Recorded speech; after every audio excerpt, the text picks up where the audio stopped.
So let's start. Good evening to all. This is the problem solving session of Principles of Hydraulic Machines and System Design. It's an NPTEL course and the course code is noc23 and me98. My name is Ananthakrishnan. I am a Ph.D. candidate from Department of Mechanical Engineering, IIT Delhi. I do this problem solving session as part of my PMRF duty.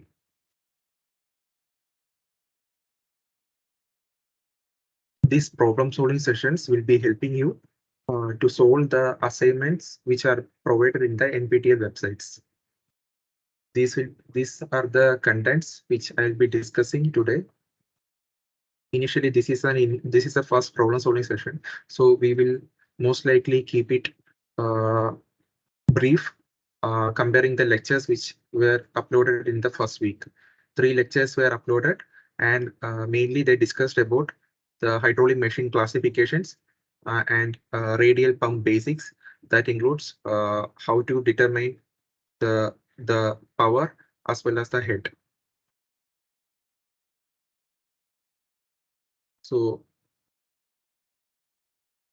let's go to the problems which I'll be discussing for the next couple of hours.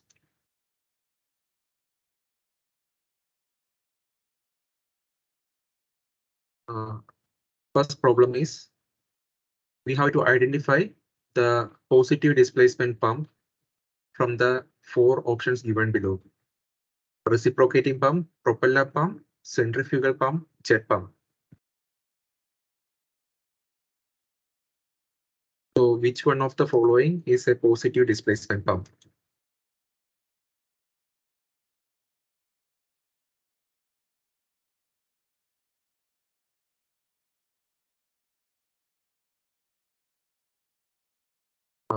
Am I audible?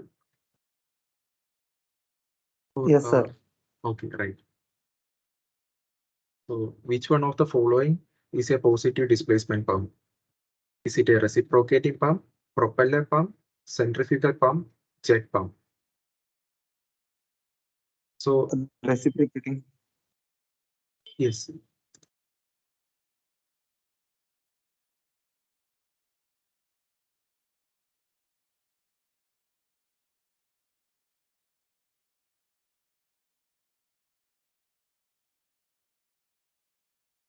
Before the answer is right.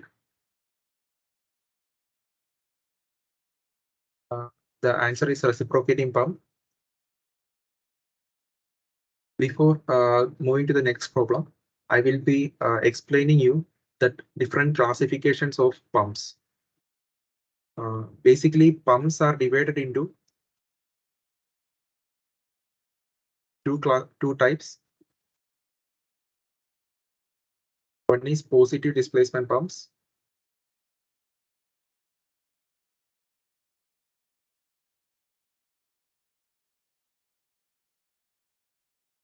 And the second one is rotodynamic pumps.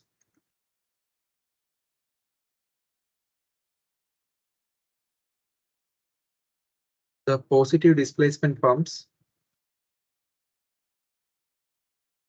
the main positive displacement pumps are gear pumps, vane pumps,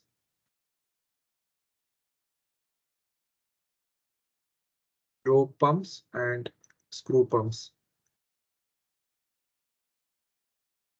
In positive displacement pumps, the liquid will be sucked in and it is pushed or displaced by an external thrust by a moving member, and this involves a change in volume of the change in boundary as well as the volume of the liquid. And in case of rotodynamic pumps, an impeller will be provided that will be rotating, and that rotating kinetic energy will be transferred to that of transferred to the liquid, and that kinetic energy will be converted to pressure energy by another mechanism. In the case of rotodynamic pumps, it is being divided into 3 types. One is centrifugal or radial types. Second one, it's axial type. And third one, a mixed type.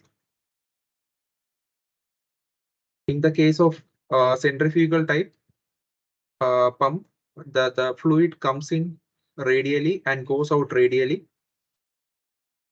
In the case of axial type, instead of going out radially, the fluid goes axially outwards. And in the case of mixed type, the outlet will be mixed. It will be at an angle to that of axial direction as well as in the radial direction. It will be in intermediate direction. So the answer for this question is it's a reciprocating pump. The other three are rotodynamic pumps.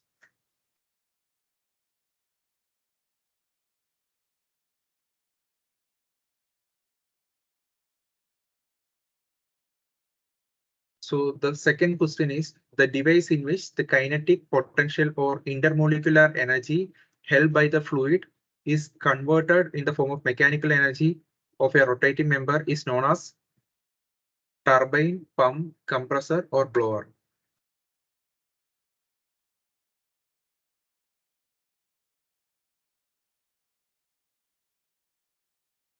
So the last three options, pump, compressor, and blower, are mainly devices in which work is input. The energy is input in those three machines. It's in the turbine. The work will be an output compared to the other three. So in which in the turbine, kinetic energy or the potential energy of the fluid is converted into a mechanical energy, that is a rotating energy of the turbine runner compared to the other three devices. In the other three devices, the rotating device or a moving part will be used to impart energy to the fluid to and that fluid will be converted, that energy will be converted into some other forms, pressure energy or static height, potential energy. The answer to this question is turbine.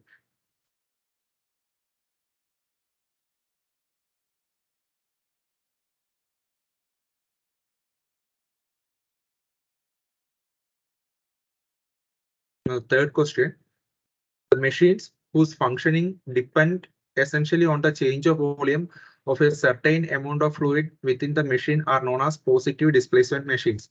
This statement is true or false. In the first question, we have seen the explanation of the positive displacement pumps. So I meant to say in the first question that there will be a change in volume of the fluid. That means that the boundary of the fluid will change. If you are assuming a control mass approach, there will not be a fixed boundary in that case. The boundary as well as the total volume of the yes, the answer is true. Yes, the total volume that comprises of a fixed mass will change in these kind of devices. So these machines are positive displacement machines because there will be a change of volume of a certain amount of fluid. So that the statement is true.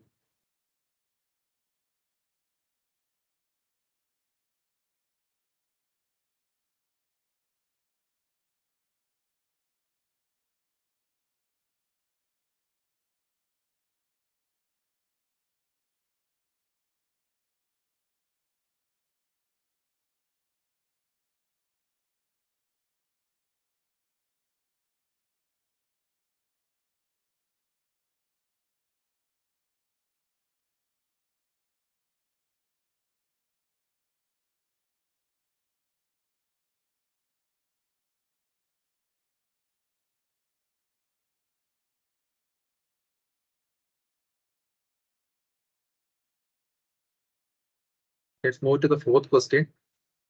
Consider the following statements. For turbines, the work is done by the fluid on the rotor.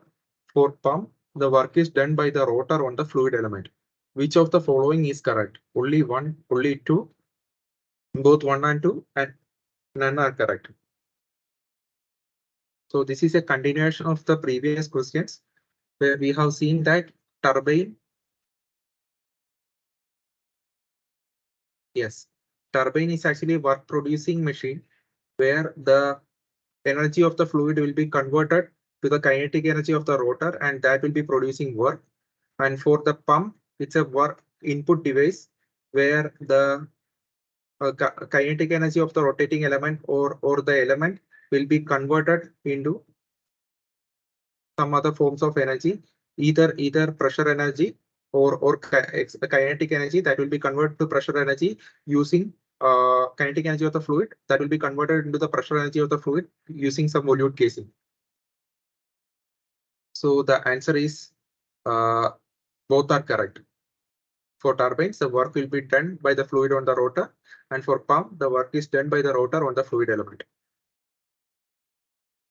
The input energy can be provided by electrical motor or a gas fueled engine.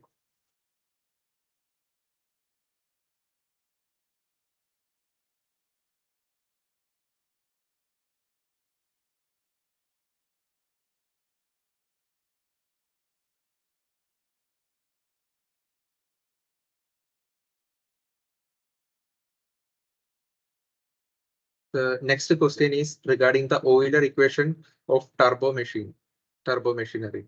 So in the last lecture, Professor has derived the Euler equation, and the basic conservation equation used for deriving this Euler equation will be, is it conservation of mass or conservation of linear momentum or conservation of angular momentum or conservation of energy?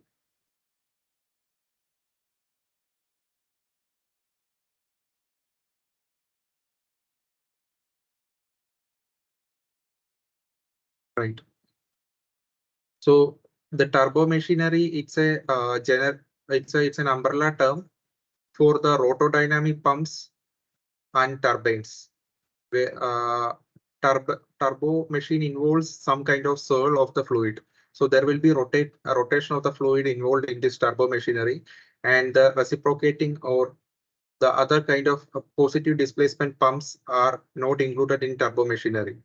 So there will be rotation of the fluid, and the rotation of the fluid and torques involved. And that means that the only way we can have an energy balance is by using conservation of angular momentum.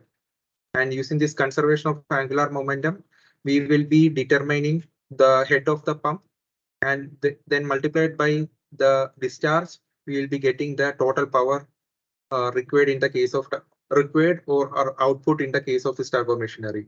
So the answer to this question is conservation of angular momentum.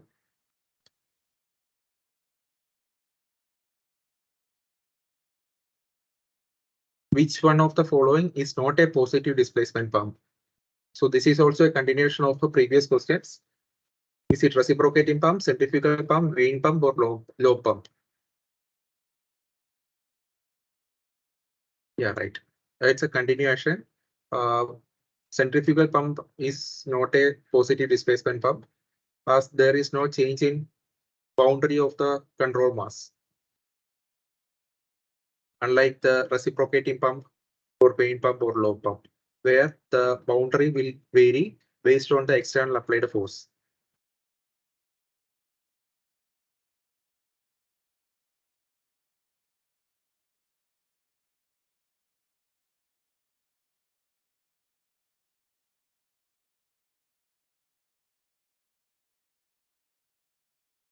So we can move to the next question. So these initial questions are based on the first lecture, which involves a classification of different pumps and the rotating devices.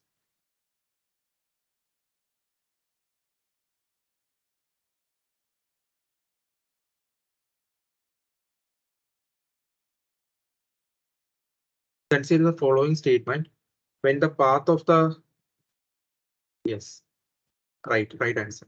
When the path of the flow is wholly or mainly in a plane perpendicular to the rotation,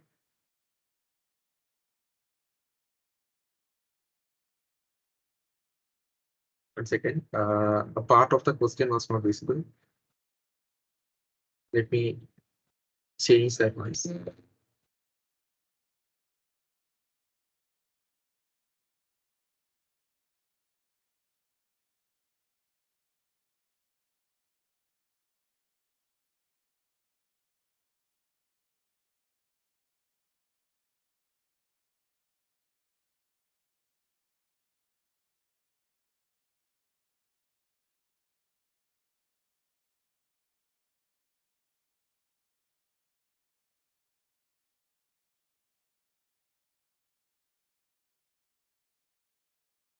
Is my screen visible?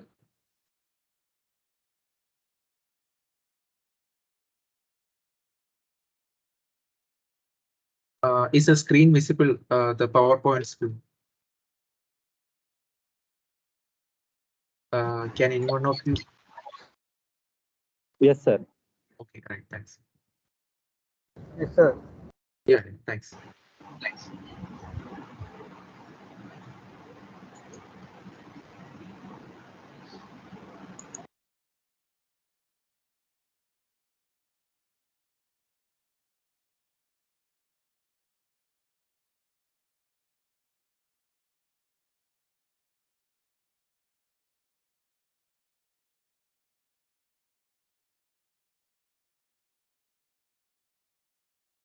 Consider the following statement. When the path of the flow is wholly or mainly in a plane perpendicular to the rotation axis, the device is termed a radial flow. A centrifugal pump is an example of a radial flow turbine machine. Yes, the answer is both of them are right. When the path of the flow, consider a radial flow device. The fluid will be inputting, will be, consider these to be the blades. The fluid which will be coming from outside will be entering the blade section at this particular point and will be leaving at this particular point. And this is called a hub. At the outermost portion of the hub, it will be entering near the blade and will be imparting energy to the energy to the blade, and then will be leaving at the external peripheral point. And if the direction of the fluid is in this direction, and this is the axis of this rotating machine, then we can say that the entire fluid will be flowing in a plane perpendicular to that of the rotation axis. So and that kind of a device is called a radial device. So centrifugal pump is an example of a radial flow turbo machine. Centrifugal pump is basically a radial pump where the fluid will be entering and leaving in the radial direction perpendicular to that of the axis. Hence, both the statements are right.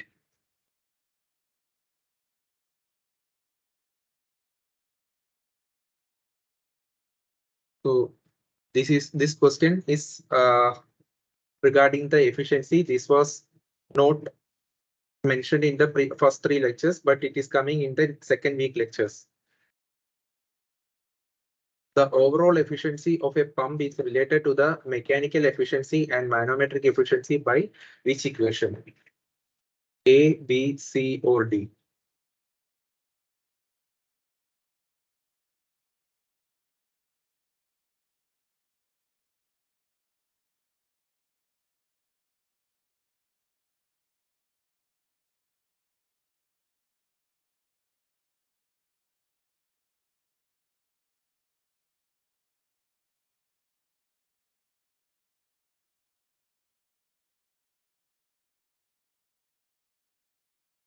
Yes, I have seen your query.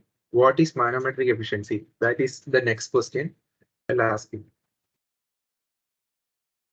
So before attempting this question, then we can move to the next question.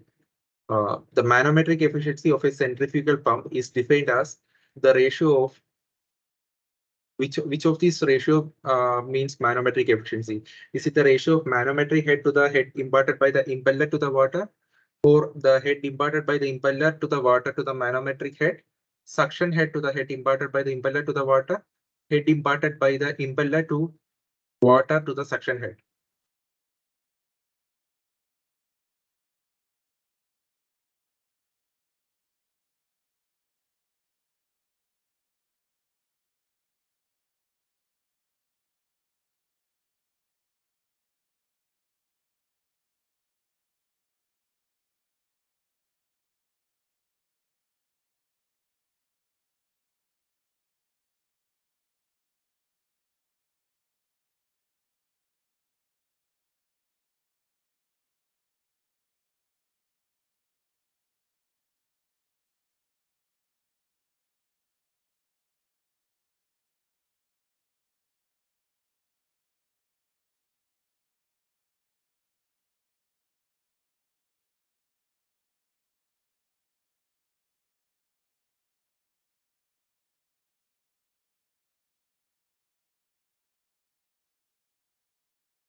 So which is the answer for this problem?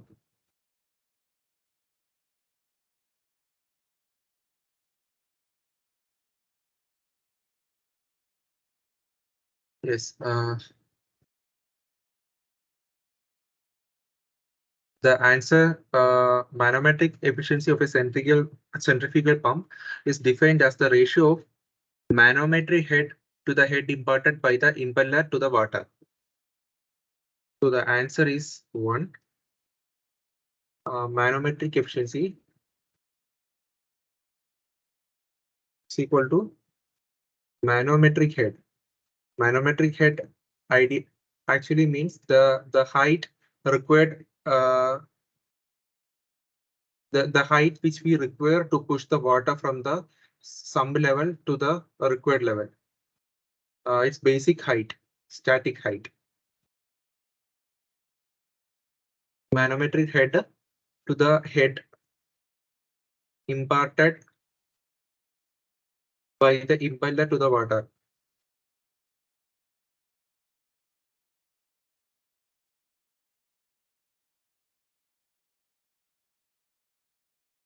It's actually, manometric head is HM, head imparted to the impeller to the water, head imparted by the impeller to the water, is equal to V2, that is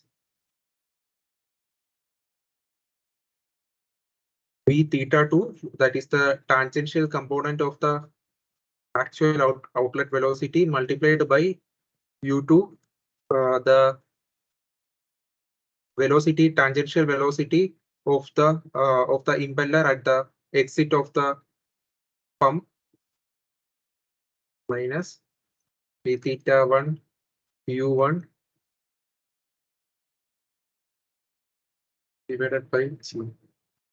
So in most cases, we neglect this initial part so that we can write it as V theta to U2 divided by G.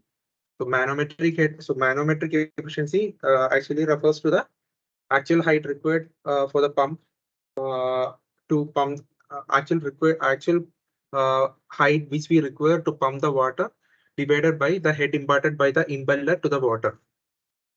So that is manometric efficiency. And that leads us to the next question.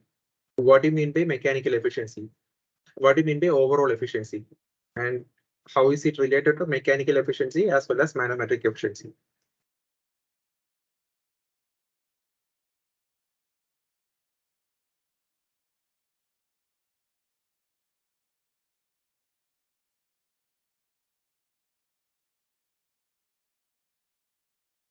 Yes, right, right. So the answer is, it's a product of overall efficiency is the product of manometric efficiency and mechanical efficiency.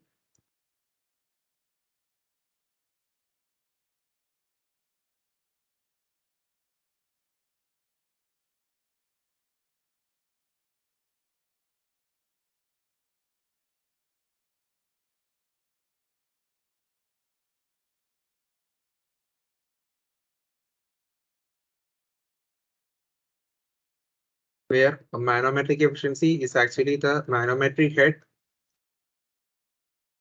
divided by the head which is available at the exit of the pump. So we can write it as V theta 2 U2 minus V theta 1 omega 1 V theta 1 U1.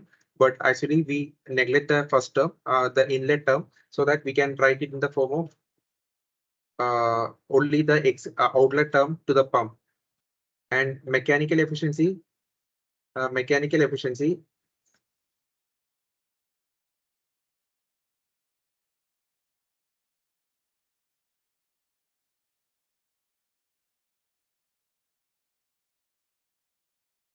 theta m can be represented as the power produced by the impeller,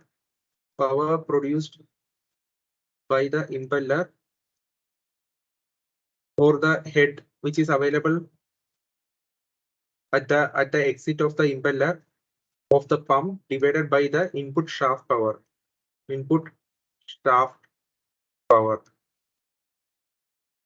So this term is equal to V theta 2 U2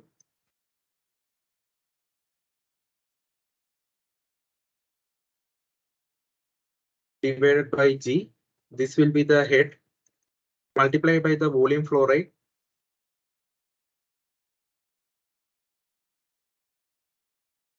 that will be giving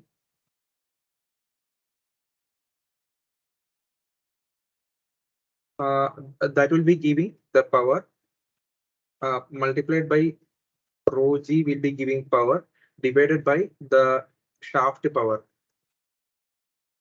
So GG cancel, it will be rho Q V theta 2 U2 divided by shaft power.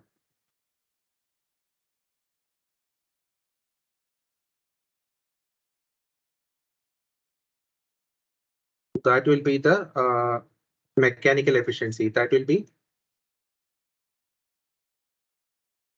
from the input to from the exit of the shaft to the exit of the impeller.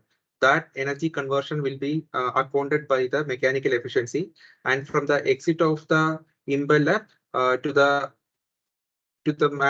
height which we require, that will be accounted by the manometric efficiency. So the overall efficiency, that is from the exit of the shaft to the height which is required, that will be accounted by the overall efficiency. That will be lower than the other two efficiencies, as this is a product of these two efficiencies.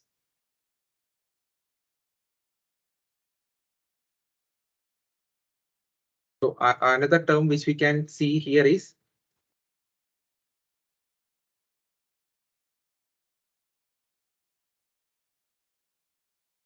this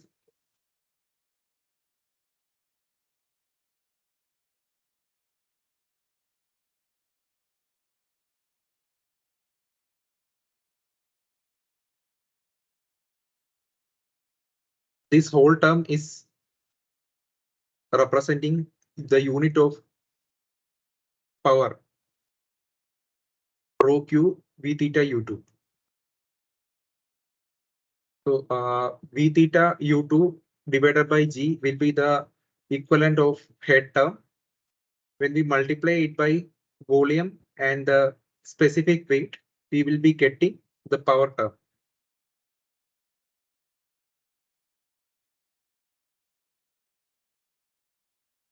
So the answer to this is it's a product of manometric efficiency and mechanical efficiency. This is a basic question. The rotational kinetic energy from rotational kinetic energy in the case of pumps, rotational kinetic energy will be coming from engine motor, pump, tank, or draft tube.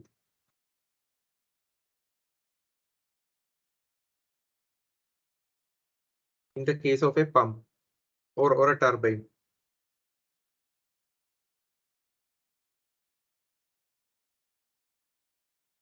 In the case of pump, rotational kinetic energy of the impeller comes from an input engine motor. Out of the four options given, it is an engine motor which is going to provide the rotational kinetic energy of the impeller, and that will be imparted that will be imparting energy to the fluid or the liquid. In the case of turbine, it is the kinetic energy of the inlet fluid that will be converted to the rotational kinetic energy of the runner. In case of turbines, the rotating blades plus hub will be called as runner. In the case of pump, they will be called as impeller, and in case of compressor, they will be called as rotors.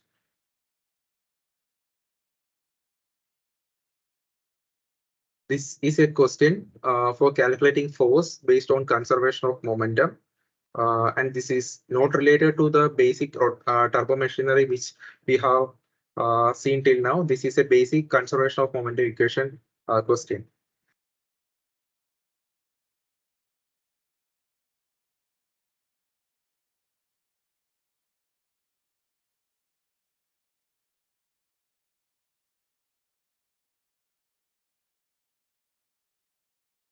Can you solve this?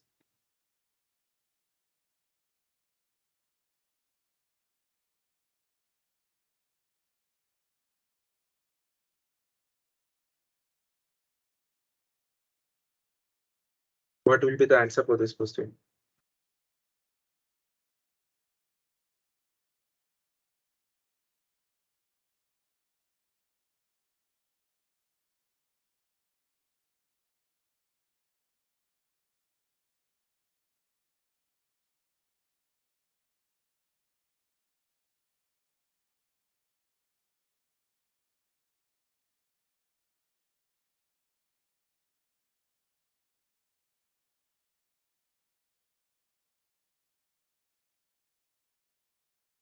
Till now, we were seeing multiple choice questions, and from now onwards, we will just look into a few numerical questions. And this is the first numerical question. It's a basic question based on the conservation of momentum.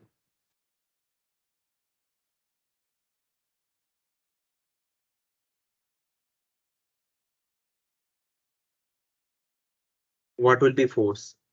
How can we express force in terms of change in momentum?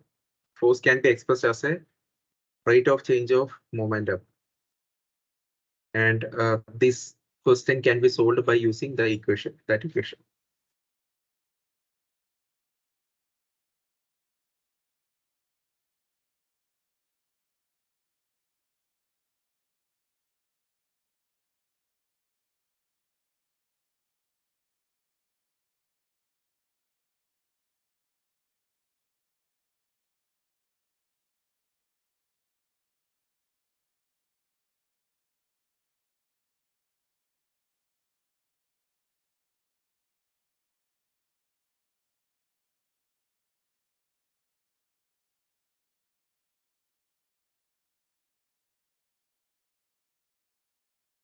I'll give you a couple of minutes to solve this problem, and if you couldn't find it, I'll try solving it.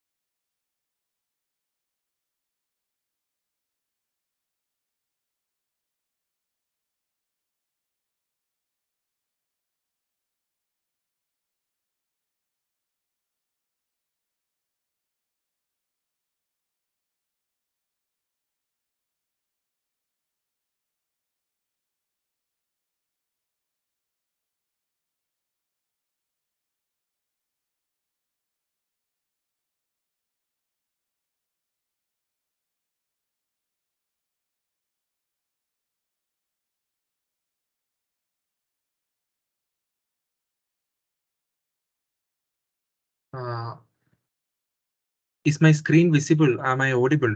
Because I got lost in between. Connection got lost.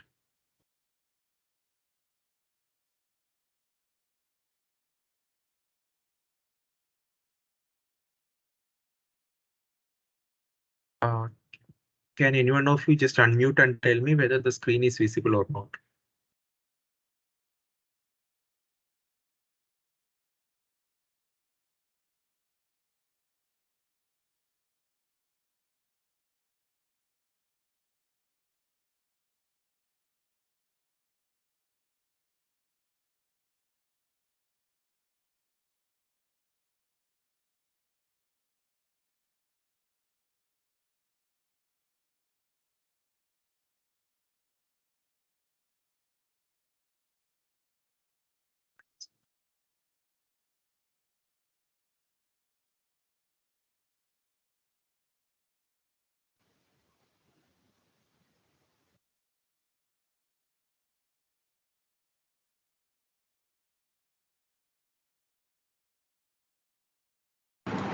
So the screen is visible.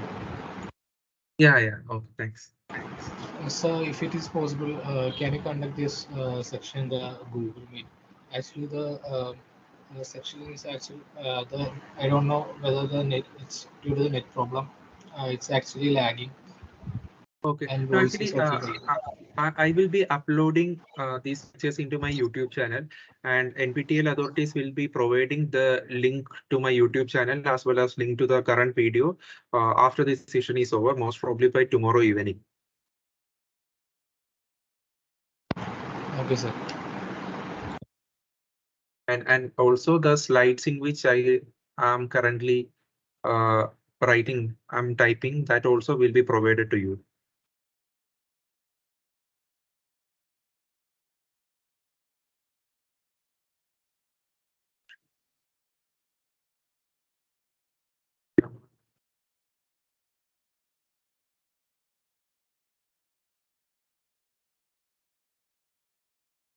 Okay. So the answer to this problem is 270 Newton. So I'll try solving this. So we need to calculate the force which is exerted on the blades by the given jet. So the velocity uh, of the jet, inlet jet is 50 meter per second, and the area of the jet is 0.002 meter squared. And what we can say is that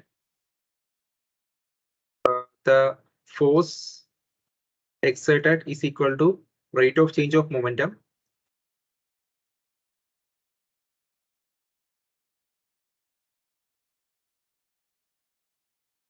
that is equal to, that can be represented as mass flow rate multiplied by change in velocity. So mass flow rate of the fluid or the jet of water will be given by rho into area into velocity multiplied by change in velocity. So in initial velocity has been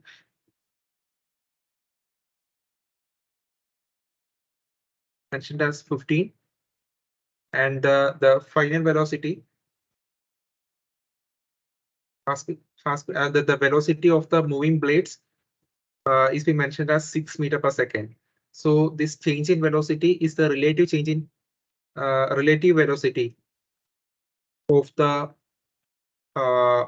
jet with respect to the moving blades, and it can be represented as this rho AB is 1000 multiplied by area 0.002 and velocity 15 meter per second. So this whole term will be representing the mass flow rate of the impinging jet multiplied by the relative velocity or the change in velocity of the fluid. Had the blades been stationary, the change in velocity would have been the initial velocity minus final velocity 15 minus 0 would have been 15. But now the blades are moving with a velocity of 6 meter per second. The relative velocity of the jet with respect to uh, the blades will be 15 minus 6, that will be 9. So the answer will be 30 into 9 equal to 270 Newton.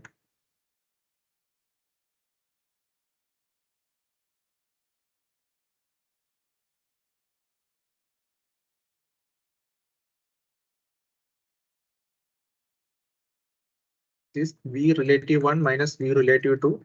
Initially, we expect the relative velocity to be 50 minus 6, 9, and finally the relative velocity will be 0. So using that analysis, we have found out that the force exerted by the impinging jet on the plate is 270 Newton.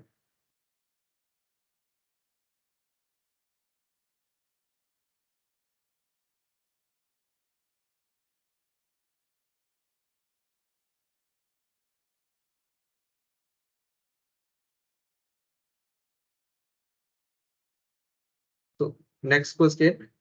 It's not taught in the previous 3 lectures. It's a Sir, when will we be using that rho a v square formula? when will We will be once again using formula for rho sir, a. when will we rho a v square? Yeah. Actually, that is in case of a stationary blade. When the blade is stationary, the mass flow rate of the fluid will be same as rho AV. And the case of relative velocity will be velocity of the impinging jet minus stationary stationary plate. It will be zero. It's at zero velocity. So the relative velocity from jet to the blade will be v minus that v minus zero. That will be v itself. So rho AV multiplied by v will be getting us rho AV squared.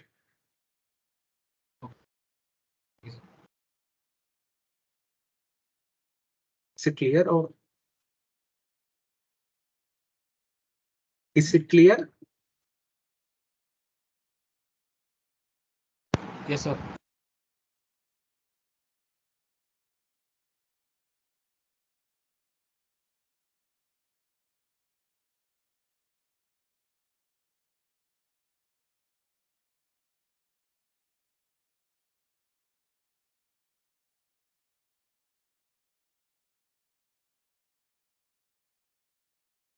Yeah, we can look into this next question. This is a question that was not regarding a topic which was not discussed in the previous 3 lectures. But this is a basic question which can be understood from a basic understanding point of view. For the operating point of the pump, a system characteristic between the head required and the discharge is generally expressed as linear equation, parabolic equation, exponential equation, cubic equation.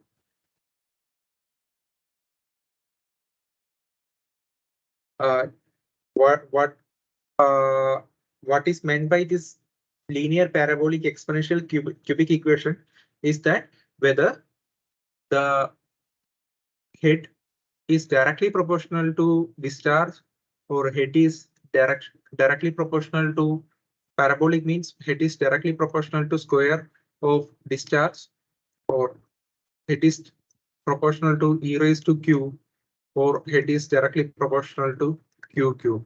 So this linear equation, parabolic equation, exponential and cubic equation means this kind of analysis. So which out of this is the correct value? Correct proportionality.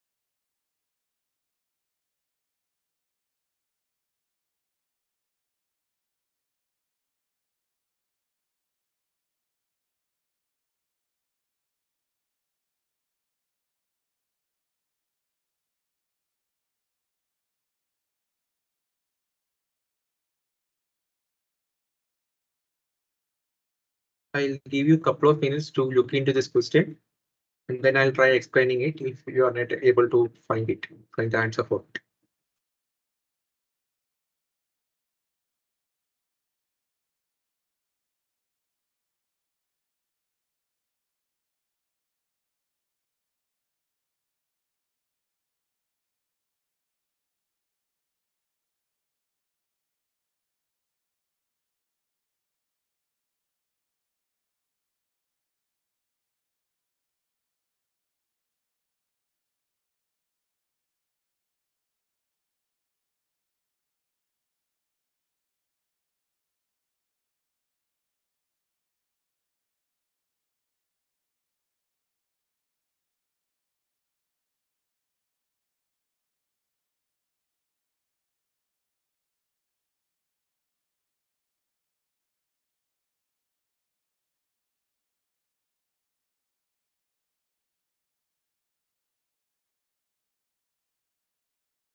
Have you found out the answer for this question?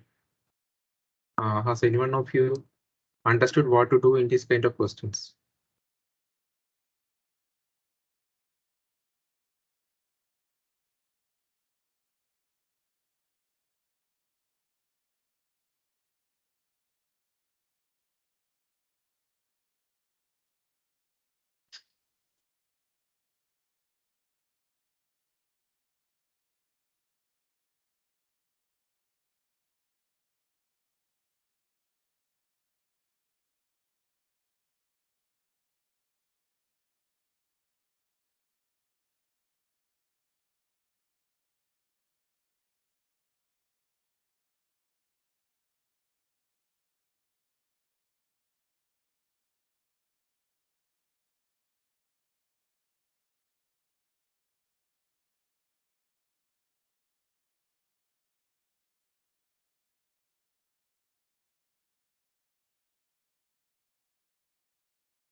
So I'll try explaining this.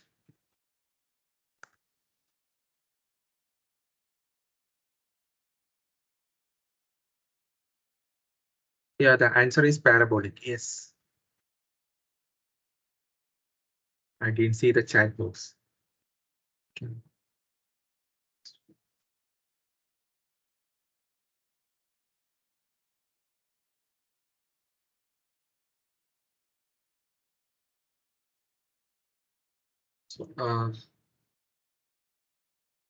So the question is, for the operating point of the pump, a system characteristic between the head required H and the discharge to be maintained is generally expressed as. This is a system characteristic, a pump characteristic. So basic equations, basic pump laws states that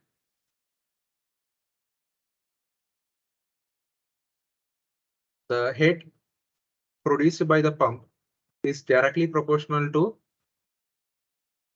n squared. That is,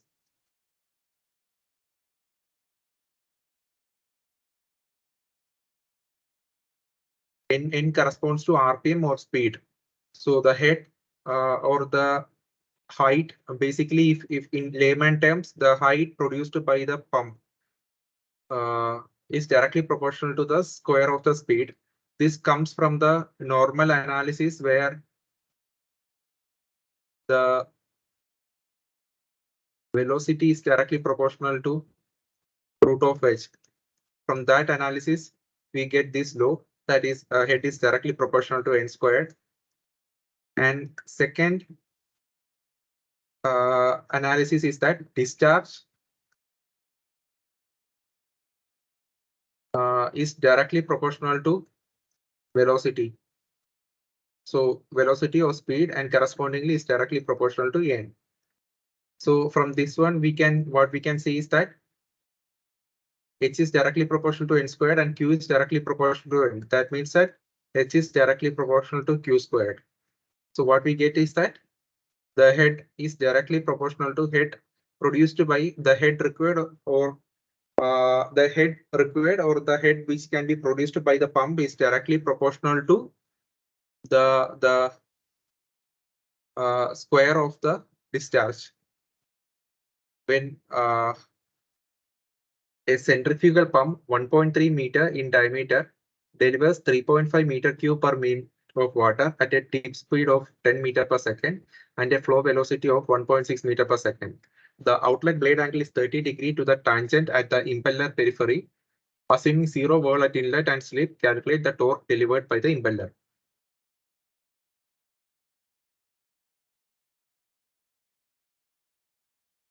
So I'll give you a couple of minutes to solve it, and then I'll start solving it.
In this question, I'll try solving this.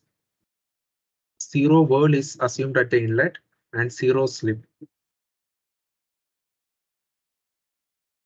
There was a slight confusion in the previous question, so I'll try to clarify that in the next class regarding the pump characteristic as well as the system characteristics. So mostly the system characteristic will be having operating characteristic of the system will be exponential, but the pump characteristic that curve will be that will keep on decreasing. So there was a slight confusion. So I'll try explaining that in the next class after clarifying.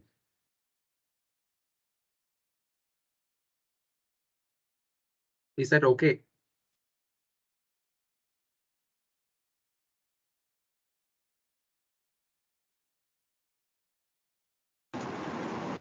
Yes, sir. Yes.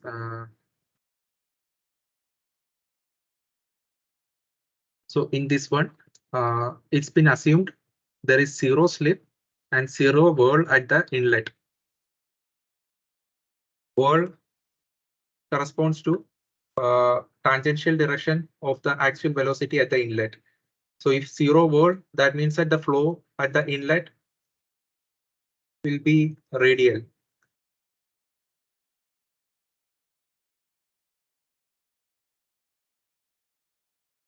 Slip corresponds to the relative velocity.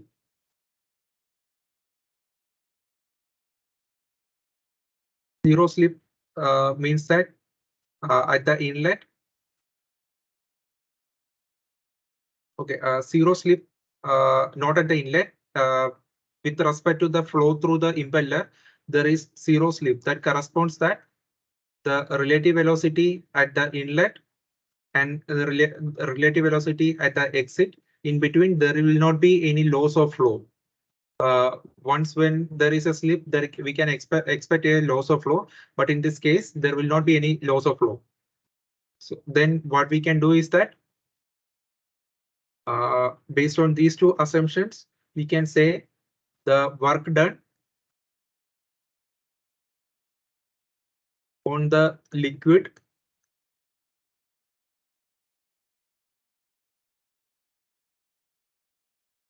per unit weight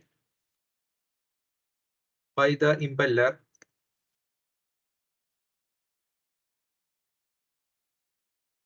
W equal to V theta 2 U2 divided by G. So this assumption, flow at the inlet is completely radial. So that implies V theta 1 equal to 0. And using that assumption and the Euler's equation, we can find that work done equal to, actually this equation will be V theta 2 U2 minus V theta 1 U1 divided by G. So since V theta 1 is equal to 0, we will get work done per unit volume is equal to V theta 2 U2 divided by G. Therefore, power term can be written as rho Q VW2 U2 divided by G. So GG cancel. So it will be rho into discharge into VW2 U2. So that will be the power term. Now we need to calculate, in order to calculate the torque delivered by the impeller, we need to calculate this actual power, and that is depend upon VW2. That is a tangential component of the velocity at the exit. For that, we need to draw the velocity triangle at the inlet and exit.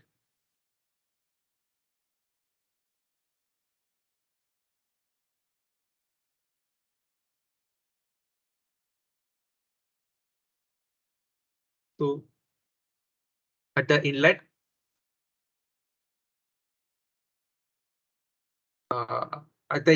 it will be completely radial. If this is V1, this is U1, and this one will be VR1, relative velocity. And at the exit,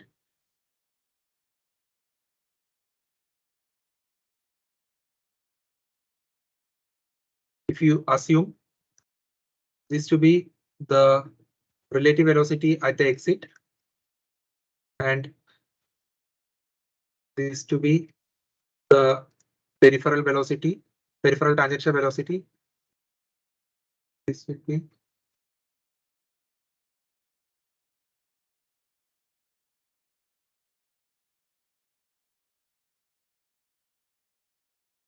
actual velocity at the exit. V2. The horizontal component of the actual velocity will be the tangential component, and in this particular problem,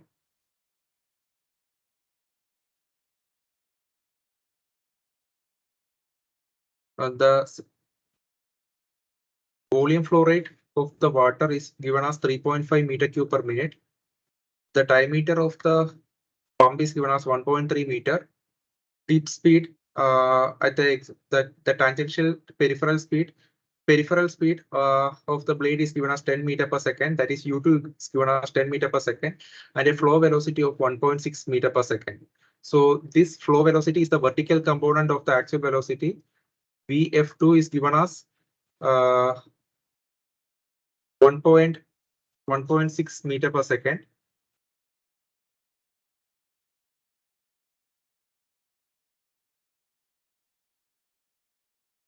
And from this schematic, from this diagram, we can calculate the tangential component of the actual velocity v theta 2. Peripheral velocity or tip speed is U2 is given as 10 meter per second. And the outlet blade angle is 30 degree to the tangent of the impeller periphery. So that means that the relative velocity is given as 30 is inclined at an angle 30 degree to the peripheral velocity. This is also known as the blade angle at the outlet B2. So B2 is given as 30 degree and flow velocity is given as 1.6 meter per second, and the total U2 is given as 10 meter per second. So we need to calculate this quantity. So V theta 2 is equal to, from this diagram, we can calculate as U2 minus of V F2 divided by tan 30. So Vf2 divided by tan 30 will be giving this component, and subtracting that from the total peripheral velocity at the exit will be getting the tangential component of the velocity. So it will be 10 minus 1.6 divided by tan 30. So that will be equal to close to 7.23 meter per second. Therefore, power is given as rho density into Q volume flow rate will be 7.23. Velocity will be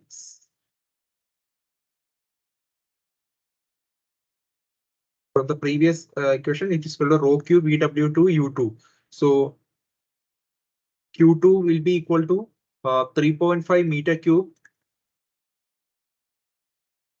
divided by 60 multiplied by the U2, that is the peripheral velocity at the exit of the blade, that is equal to 10 meter per second, and multiplied by the tangential component of the actual velocity at the exit, that will be 7.23. So this power will be 4217.5 watt. And in the question we have to calculate the torque delivered by the impeller. That is equal to the work required divided by the angular velocity, omega. So 4217.5 divided by, in this particular problem, the angular velocity is given as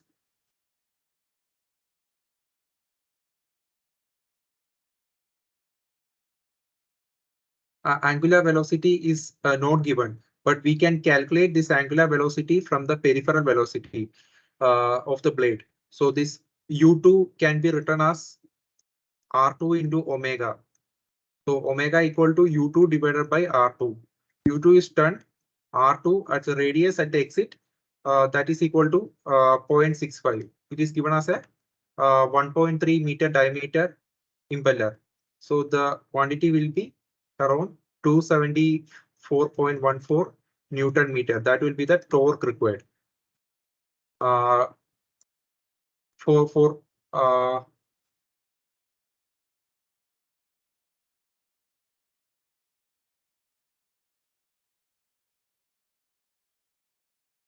that will be the torque delivered by the impeller for pushing the liquid to that required height from this for the criterions given in this particular problem.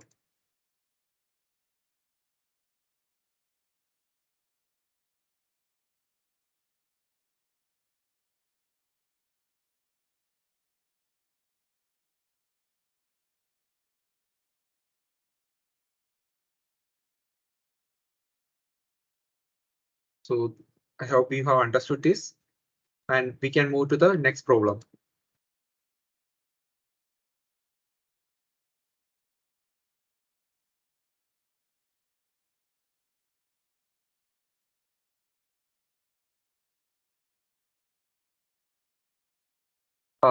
This is actually a problem which can be taken in the next class based on a bit more understanding of the stagnation and static pressure rise across the impeller. But for the time being, we can solve the initial few portions of the question. We can calculate the volume flow rate through the impeller, and that's it. We can calculate the volume flow rate through the impeller in this case, and the rest of the question we can take up in the next class based on next week's lecture. This question has been taken for today's analysis to give an overview regarding the diagrams, velocity triangles, and the diagrams.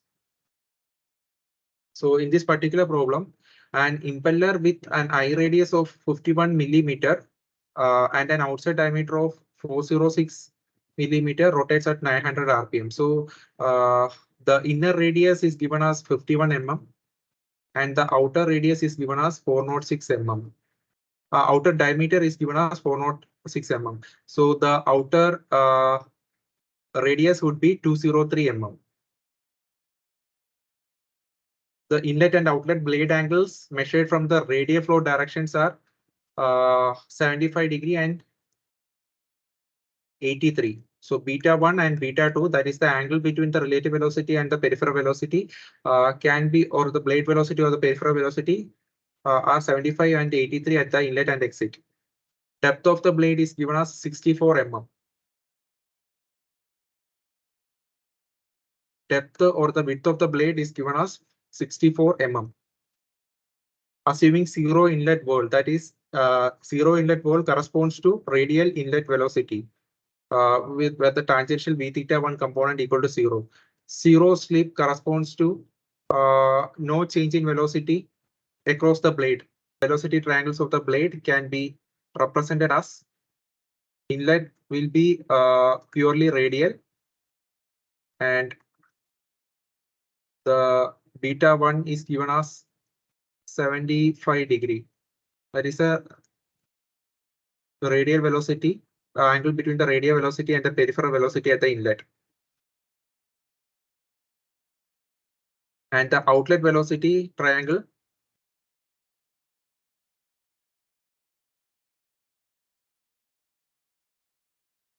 outlet velocity triangle will be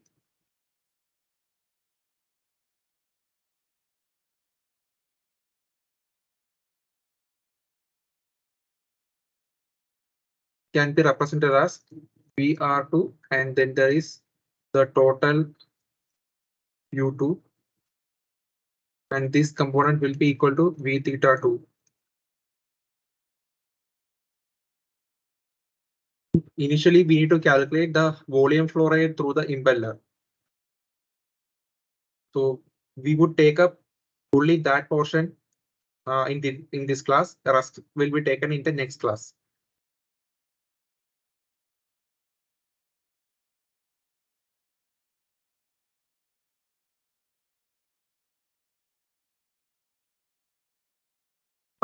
Volume flow rate through the impeller Q is written as 2 pi into radius at the inlet into this corresponds to the area 2 pi r1 into the width or the depth of the blade multiplied by the flow velocity at the inlet. Since the flow is completely radial, VF1 flow velocity is same as that of the actual velocity V1. From this graph, from this velocity triangle at the inlet, we can determine V1 as a function of U1. This question has been taken up in this class only to give you a flavor of the velocity triangles and the relationship between various velocities. The deeper portions or the stagnation static pressures and the power transfer and the input power to the impeller, that will be taken up in the next class. So we can calculate the peripheral blade velocity at the inlet U1 as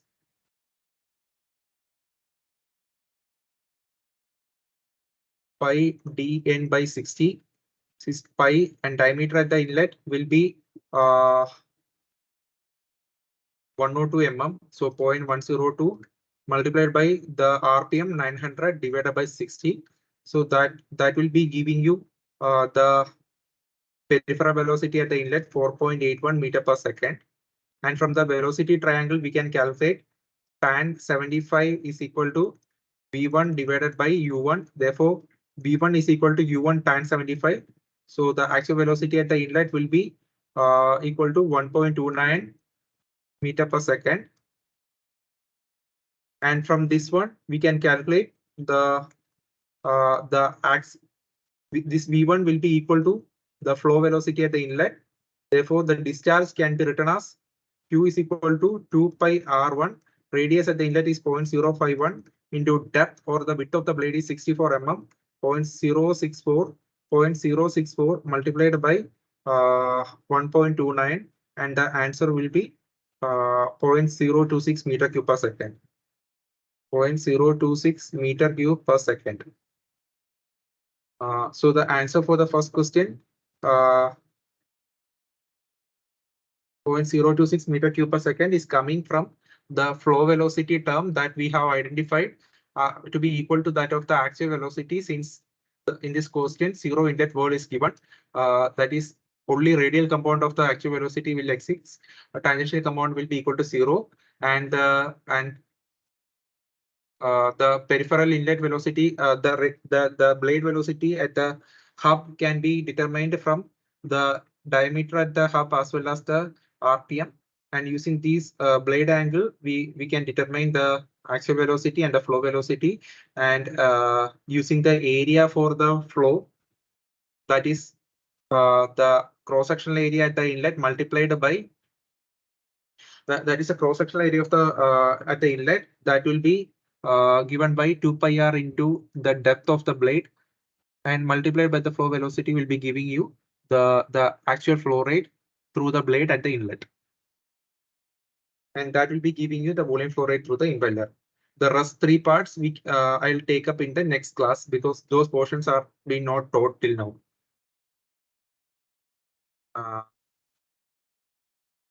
Yes.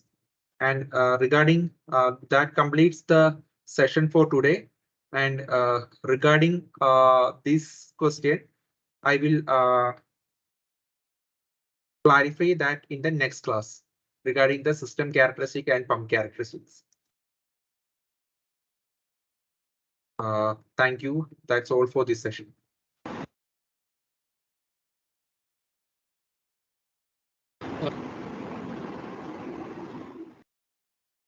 Hello. Yeah. So can you show that slides quickly from 1 to 8 question? Only need to screenshot. No, actually, I'll upload this slides in the folder tomorrow. Just show that.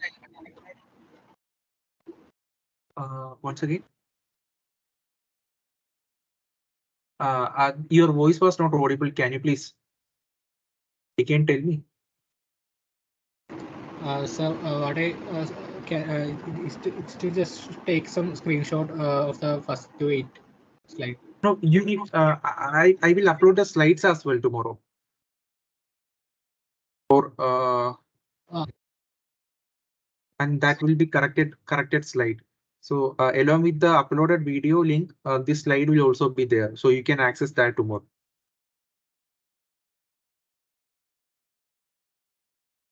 Is that okay? Okay, sir. Okay, sir. That's fine.